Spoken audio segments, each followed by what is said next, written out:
듣기만 해도 산업과 기업이 저절로 이해된다. 최고의 애널리스트와 제야의 고수들에게 직접 듣는 투자 세미나 와이즈 클럽. 고정 댓글을 타고 오세요.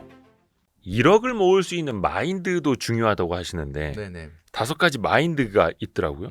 1억 모으기가 가능한 혹은 불가능한 이 마인드가 이렇게 달라집니까? 그러니까 우리가 어떤 투자를 할 때 주식 투자든 저축이든 처음에 시작할 때 내 마인드셋을 해야 되잖아요. 네. 근데 저축으로 1억을 모으겠다라고 하는 마인드셋을 할 때 첫 번째 중요한 마인드셋이 뭐냐면 이런 거야. 이 세상에는 사람 2가지의 종류의 사람이 있습니다. 여러분들이 어느 쪽인지 한번 잘 생각해 보세요. 네네네. 2가지 종류의 사람들 뭐냐? 일단 저축을 해. 그리고 남는 돈을 써보자 하는 사람이 있고요. 또 하나는 여러분도 아시겠지만 일단 써. 그리고 혹시 남으면 저축할게. 이런 사람이 있거든요. 네. 딱 2 종류의 사람이 있을 뿐이에요. 네. 그러니까 제가 90년대 후반에 직장 생활을 시작을 했는데 제가 정영진 회장님하고 입사 동기라고 말씀드린 적이 있었죠. 근데 저 155만 원 월급 받았거든요. 네. 재형저축 떼고 155만 원. 원래 월급이 얼마인지는 기억이 안 나. 하여튼 재형저축을 급여체로 떼고 155만 원 받았는데 124만 원 저축했습니다. 124만 원 저축하고 31만 원이 남아. 그러면 31만 원이라는 게 지금 돈 얼마냐? 모르긴 몰라도 한 70만 원 되지 않을까 싶은데. 그러면 내가 70만 원을 써보니까 70만 원, 31만 원 쓰고 남는 게 124만 원이더라 해서 124만 원 저축했겠느냐? 그게 아니에요. 그냥 80%를 하고 싶었던 거야.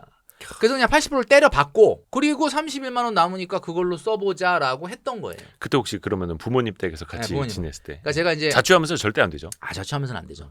아무리 90년대 스마트폰 인터넷 없던 시절이라 하더라도 그나마 이제 제가 집은 가난했지만 엄마가 해주는 밥 먹으면서 회사 다닐 수 있었기 때문에 가능했는지는 모르겠는데 일단은 80%라는 걸 해보고 싶어서 먼저 하고 남은 저축을 한 거야. 그러니까 첫 번째 마인드는 선저축 마인드라는 게 있어야 돼요. 여러분들이 지금 하고 있는 건 후저축 마인드예요. 그렇죠. 그러니까 일단 쓸 건 써보고 그 다음에 이제 어떻게 좀 남는 거 해볼까? 뭐 이런 게 이제 후저축인데 물론 제가 지금 말씀드리는 90년대와 지금은 많이 다릅니다. 90년대만 해도 자본주의 마케팅이라는 건 이렇게까지 흉폭하진 않았어요. 네, 살벌하지가 않았어요. 그러니까 그때는 사실 스마트폰 인터넷 없던 시절이라 심지어는 저는 그 매형이 타던 그 진짜 막 거의 똥차 그런 거 하나를 주긴 줬는데 끌고 다니질 못했어. 왜 끌고 다니지 못했냐면 내비게이션이 없는데 그렇죠. 길도 모르고 지도책을 그런데 길을 도대체 알 수가 없잖아요. 그래서 나는 그냥 맨날 세워놨던 기억이 나요. 근데 전화는 또 공중전화해서 하면 되고. 그렇죠. 공중전. 그러니까 지금 뭐 스마트폰 없지, 인터넷 없지, 내비게이션 없지, 그다음에 배달 없지, 택배 없지. 그다음에 심지어 여러분 놀라지 마십시오. 놀토가 없어. 매주 나가야 돼 토요일 날. 돈 쓸 시간이 없어요. 일요일 날 그냥 되니까. 쓰러져서 자야 돼. 왜냐하면 그때는 기업 문화가 여러분 지금 복 받은지 아십시오. 네, 지금 그때는 매일같이 술 먹었습니다. 라떼 한 10잔 들이키시네. 네. 계속 술 먹었습니다. 그러니까 뭐 술은 뭐 내 돈으로 안 먹잖아. 회사에서 그죠. 뭐 상사들이 그쵸. 거의 네. 사주니까 회식. 이거 먹지. 그죠. 내 돈으로 밥 안 사 먹어. 내 돈으로 술 안 사 먹어. 그리고 토요일 날도 출근해. 그리고 돈 쓸 일요일 시간이 날은 그냥 쓰러져서 자야 돼. 돈 쓸 시간이 없는 거야. 그러니까 솔직히 그 당시 지금 아마 나이 한 40대 중후반 분들부터는 아실 거야. 아마 삼성그룹은 제일모직 양복을 입어야 돼. 제일모직. 근데 그 제일모직 안에 열보면 제일모직인지 아닌지 모르잖아. 네. 근데도 제일모직을 꼭 입지 않으면 안 된다는 게 있어요. 네. 그러니까 제일모직 양복이 제일 비쌌어. 내가 봤을 때. 지금도 비싸요. 네, 지금도 비싸고. 로가디스. 그건 계절마다 또 사야 되고. 그러니까 그거 말고는 돈 쓸 일이 없어, 진짜. 선생님 질문 있습니다. 네. 그러면 이제 선생님이 지금 이제 라떼 한 10잔을 드셨는데 네. 이거 보시는 이제 MZ 세대들 입장에서 우리는 지금 이제 인터넷도 비싸고 통신비도 내야 되고 막 인스타도 있고 막 여행도 다녀야 되고 맞아요. 그러면 이제 그 시절에 선생님이 80%를 저축했을 때랑 지금은 너무 환경이 다르잖아요. 네. 그러니까 저는 그래서 80%를 하라는 뜻은 아니에요. 지금 그때보다 임금이 엄청나게 올랐죠. 물론 이제 인플레이션 물가도. 감안해서 오른 거라 뭐 실제 구매력이 뭐 올라간 건지는 약간 헷갈리긴 하는데 어쨌든 소득은 엄청나게 그때보다는 올라갔는데 써야 될 고정비가 그러니까 아까 얘기했던 기초 기본생활비로 소진해야 될 것들이 많아졌다라는 거는 인정. 그러면 얼마를 저축해야 되냐라고 한다면 저는 이렇게 말씀드리고 싶어요. 일단 20, 30대 때에 버는 월급의 절반은 일단 내 거는 아니에요. 그러니까 내 거가 아니라는 얘기가 무슨 얘기냐면 미래의 내 거. 월급은 공금이기 때문에 제가 한번 말씀드렸잖아요. 그쵸, 월급은 공금이란 말이에요. 완전히 내 건 아니거든요. 왜냐하면 지금 말씀하신 대로 5년 후에나 10년 후에나 20년 후에 나랑 나눠서 사용해야 되는 거기 때문에 일단 절반은 내 거는 아닌데 워낙 급여가 서울에서 이제 뭐 지방에서 올라와서 막 월세 내시고 이런 분들은 아무리 그렇죠. 지금 말씀하시는 거에 어떻게 보면 이론적 근거는 공감을 하는데 네. 300만 원, 350만 원 타가지고 또 그것도 안 되는 분들은 절반만 쓰라 그러면 이거 어떻게 서울에서 생활이 되느냐. 그러니까 제가 말씀드리지만 절반은 내 거 아니니까 최소한 30-40%는 저축이 돼야 돼요. 그러니까 이게 30-40% 자체도 저축이 안 되고 만약에 다 쓴다. 그렇게 되면은 아까 얘기했던 것처럼 자존감이라는 건 바닥을 계속 갈 수밖에 없는 게 우리가 젊은이들을 면담을 해보면 직장인들 면담해보면 좌절감이나 우울감이 늘어나는 이유가 뭘 갖고 싶은데 못 갖고 쓰고 싶은데 못 써서가 아니고 그 근본적 원인은 이거야. 이 상태로 가면 5년, 10년 후에 하나도 안 달라지겠네? 요 생각 때문에 마음이 답답한 거거든요. 좌절감이 오는 거거든요. 그러니까 내 소득의 30-40%라도 그래도 어쨌든 저축을 하면 처음에는 그 돈이 별거 아닌 것 같지만 조금만 지나면 이 볼륨이 좀 커진다. 근데 투자를 하면 물론 투자도 필요한데 투자를 하면은 막 잘 될 때는 와 좋다. 근데 안 될 때는 나도 이러거든요. 근데 일단은 예측 가능한 그 저축은 수준이 되잖아요. 그러니까 내가 저축을 하면 가만히 있어봐. 이렇게 되면은 지금 올해가 이제 2020년 다 지났는데 내년 3월쯤 되면은 여기 3천만 원 넘네. 가만히 있어봐. 그러면 이런 추세로 가면은 내년 말이면 이게 4,500이 뭐 이런 어떤 상상을 할 수가 있고 이게 이제 본인한테는 남들이 보기엔 작은 돈일지 모르지만 나한테는 요게 뭔가 자존감을 끌어올리고 이 좀 지속 가능한 어떤 성장에 대한 어떤 기대가 있다. 그래서 첫 번째는 선저축 마인드고 두 번째는 증액저축 마인드가 있어야 돼요. 그러니까 증액저축이라는 게 뭐냐면 여러분들 지금 만약에 하고 있는 저축이 올해 만약에 내가 큰맘 먹고 123만 원을 지금 적금을 들고 있다. 네. 막 너무 힘들어. 근데 123만 원 1년 딱 지나니까 1,500이라는 목돈이죠. 이 정도면 생겼어. 그럼 내년에 딱 가면 작년에 내가 123만 원 저축했으니까 힘들어. 올해는 그냥 작년에 수고한 나를 위해서 올해는 그냥 100만 원만 하자. 여러분 그 바벨을 들어올릴 때 50kg를 벤치프레스를 탁 자세를 잡고 잘하던 사람이 갑자기 이제 자세 딱 완벽하게 나오니까 이제 50kg 됐으니까 이제 다음 달부터는 그냥 40kg만 갖고 운동하자. 이런 사람은 없지 않습니까? 거의 없죠. 50kg가 잘 되면 60kg로 한번 자세를 딱 잡아서 해보죠. 이게 되는 거잖아요. 그러니까 이게 그 PT에도 있는 것처럼 저축도 많이는 아니라 하더라도 한 5% 10%는 증액을 해야 돼요. 내가 올해 123만 원 저축을 1년 동안 잘 해냈다면 내년에 10만 원은 늘려보자. 월급이 올라갈 수도 있고. 그죠? 네. 그런 거 아니겠습니까? 그렇죠. 그러니까 인플레이션 반영하면서 선저축 마인드가 필요하고 증액저축 마인드가 필요하다. 저축도 인플레이션을 반영을 해서 증액을 해야 되고. 그죠. 세 번째는 이제 정기저축을 좀 많이 하셨으면 좋겠어요. 이게 무슨 얘기냐면 많은 분들이 자꾸 파킹 통장에 돈 넣고 CMA에 돈 넣고 그러는데 필요할 때 차이려고. 요게 이제 마음속에 요게 이제 요게 내가 쌓여야지. 했다가 또 상황이 좀 어려워지면 이게 이제 안 된다는 거죠. 한 500 모으면 찾아야지. 그러니까 이제 정기저축 마인드와 그다음에 강제저축의 마인드가 좀 있어야 된다. 강제로. 그리고 후보상의 마인드는 무슨 뜻이에요? 그러니까 이게 뭐냐면 후보상. 후보상. 그러니까 우리가 저축을 하면서 이런 거 있잖아요. 제가 성공예감에도 한번 말씀드렸는데 중간중간에 고생한 나한테 좀 리워드를 좀 넣어놔야 되는데 그냥 무조건 뭐 2천만 원 모으자 3천만 원 모으자 그러다 보면 현타가 와요. 그러니까 제가 항상 얘기하지 않습니까? 저축 금액의 5%가 보상으로 들어있는 저축을 만들어라. 그러니까 1,000만 원 모았다. 1년 동안. 한 달에 81만 8천 원 모은 거예요. 네. 고생했잖아요. 50만 원 정도는 한우 오마카세 한번 가야지. 글을 써도 됩니까? 그 정도 써도 되죠. 81만 8천 원을 모아서 딱 1,000만 원을 만들지 말고 85만 원을 저축을 해서 1,050만 원을 만들고 1,000만 원은 재투자하고 50만 원으로 이제 기분 좋게 한번 기분 내는 거지. 옛날에 그 개돈 탄 사람이 한턱 내듯이. 그렇죠. 뭐 그런 거가 있는 거죠. 그게 이제 여러분한테 하는 보상을 잘 설계를 해서 좀 넣어놔라. 그러니까 요런 마인드가 있어야 된다는 거예요. 그리고 이제 5번째 마인드가 뭐예요? 5번째 마인드가 명확한 목표. 네, 명확한 목표인데 이게 여러분들 카톡 프사나 예. 책상 앞이나 뭐 이런데 사실 좀 이렇게 핏빛 같이 선명한 목표를 딱 적어놔야 돼. 혈서처럼. 응. 그렇게 적어놔야 돼. 아우 창피해가지고 막 그러면 아니 뭐가 창피해? 그냥 내가 눈으로 볼 수 있는 곳에 뭐 카톡 프로필이나 아니면 뭐 사람들이 뭐 언제까지 얼마 이렇게 하는 게 좀 다른 사람들 보기가 그렇다 그러면 그냥 자기만 알 수 있는 숫자로 하든지. 나는 언제까지 1억을 모을 것이다. 그렇지. 그러니까 왜 고등학교 때는 그런 거잖아. 나는 어느 학교를 갈 것이다. 그렇죠. 점수 몇 점을 맞을 것이다. 근데 저도 고등학교 선배 중에 그런 사람이 있었어요. 20대 뭐 하여튼 구체적인 나이까지 딱 해갖고 이때까지 1억을 모을 것이다. 맞아요. 고등학생인데 그래서 그러니까. 저 사람 뭐지? 근데 그렇게 구체적일수록 좋다는 거죠. 맞아요. 그러니까 여기서 말하는 거는 마인드셋이라 그랬잖아요.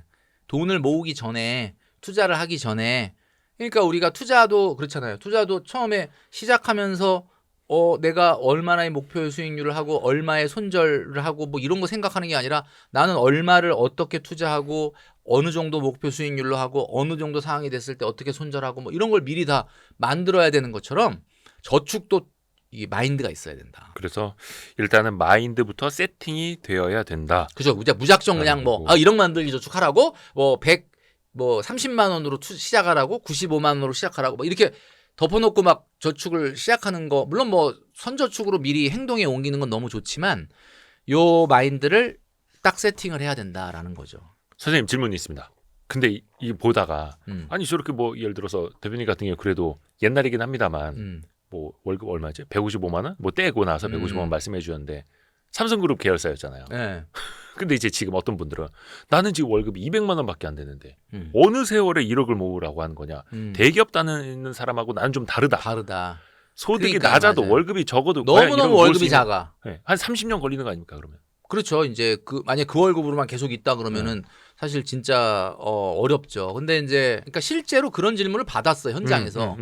아니 250만 원 월급 받는데 1억 만들기를 어떻게 하냐. 그렇죠. 이렇게 이제 이야기를 하면 저는 이렇게밖에 이야기할 수는 없어요.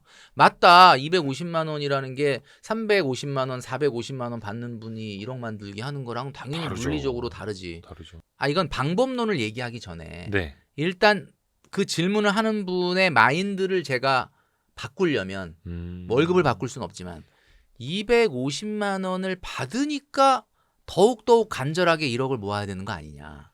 250만 원을 받는데 나 1억을 어떻게 만들어요? 라고 할 게 아니라 그러니까 방법론 들어가기 전에 그거는 다른 얘기예요. 일단 마인드셋에서 250만 원을 버니까 더 1억 만들기를 열심히 해야 되는 거 아닌가? 만약에 뭐 한 월급 한 1,000만 원 탄다 그러면 내가 그분한테 1억 만들기라고 하라는 얘기 안 하지. 그분들은 써도 돈이 1억 남을 것 같은데 몇 년 안에. 그러니까 250만 원이니까 더 1억을 간절하게 만들어야 된다. 그래서 제가 말씀드리고 싶은 건 그거예요. 그러니까 엔잡이라는 걸 요즘 많이 하더라고요. 젊은 분들이. 근데 엔잡을 많이 하는데 제가 깜짝 놀란 거는 이 엔잡이 한 400, 500 버는 분들이 좀 많이 하더라고요. 사실 그런 게 좀 있어요. 네, 이게 400, 500 벌면 그냥 이 나이에 뭐 괜찮은데 근데 뭐 보면 무슨 통번역을 안 되는 둥 무슨 뭐 온라인 커머스로 무슨 뭐 에어비앤비로 뭘 해보려고 그런다는 둥 뭐 이래. 뭐 월급 그렇게 적은 편은 아닌데 근데 2, 300에서는 안 해 잘. 왜 안 하느냐? 친구들 만나야 되는데. 2, 300이 힘든 거야. 2, 300이라는 거 자체가 지금 자기를 힘들게 하는 거야. 그러니까 힘드니까 옛날에 이런 거 있잖아요. 보면 학교 다닐 때도 보면 성적이 약간 애매한데 중상이야.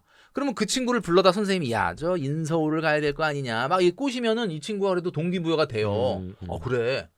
좀 해갖고 좀 해보자. 네. 근데 약간 중하로 내려가면 일단은 이게 포기하기가 쉬운 게 옛날에 저희 그 고등학교 2학년 때 제가 기억이 나는 게 수학 선생님이 그 보충 수업에 들어와가지고 보충 수업 다 돈 낸 거잖아. 그거. 네네네. 근데 한 반에 한 5, 60명 있단 말이에요. 그러면 이래 말을 할 때 야 공부 안 할 놈들은 방해하지 말고 엎드려 자. 돈 내더라도 상관없으니까 다 엎드려 자. 그러면 갑자기 절반이 다 자는 거예요. 근데 꼭 보면 잘 때 마음 편하게 자는 애들이 있거든. 어차피 뭐 이러면 자는데 꼭 보면 누웠다가 한 10분 있다 일어나는 애들이 있어요. 불안한 거야. 그러니까 이게 내가 이거 자야 되나 공부해야 되나. 이게 무슨 얘기냐면 뭐 공부를 할 거면 진짜 열심히 하고 안 할 거면 속 편하게 자면 되는데 이거는 공부를 막 열심히 안 하는데 막 걱정하고 이런 양극화라는 게 아까 좀 전에 얘기했던 것처럼 N잡도 저는 이렇게 얘기해요. N잡을 하는 분을 보고 내가 N잡 많이 하는구나. 그러니까 요즘 N잡 많이 해요라고 다닌 거지.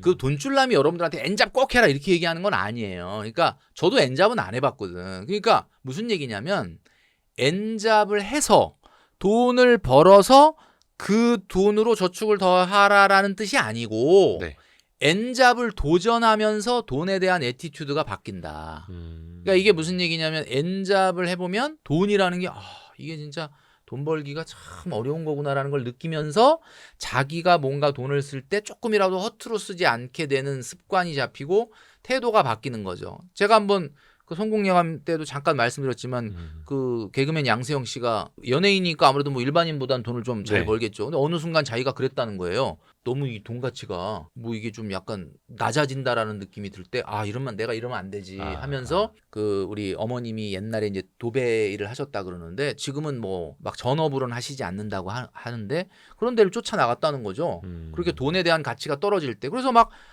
이렇게 내가 돈을 좀 우습게 생각하게 될 때 우습게 생각하게 될 때 그리고 나가서 이렇게 돈을 벌어보면 일단 그 5만 원 10만 원 받는데 막 너무 허리도 아프고 진짜 돈이라는 건 정말 벌기 어려운 거구나. 이런 걸 딱 느끼게 되는 마인드가 다시 자리 잡더라.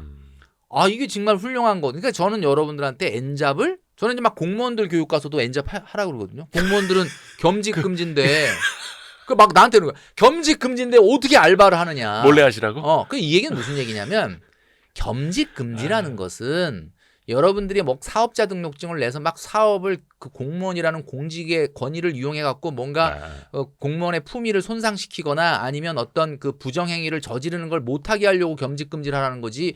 여러분들이 어디 나가서 뭐 친구 카페 가서 한 4시간 아르바이트 했다. 그거를 못하게 한다는 뜻은 아니다. 그러니까 돈이라는 게 참 벌기가 어렵구나라는 것을 확인할 정도의 그런 뭔가 누굴 도와준다. 이건 해봐도 된다. 그거 갖고 뭐라고 하는 건 아니니까. 그 돈에 대한 마인드를 갖추기 위해서 그런 노력을 하라고 이제 우회적으로 말씀드린 건데 막 나한테 이거 뭐 불법을 저지르는 거냐 막 이런 얘기를 하는데 그런 뜻은 아니고. 그래서 일단 여러분 부자는 말이죠.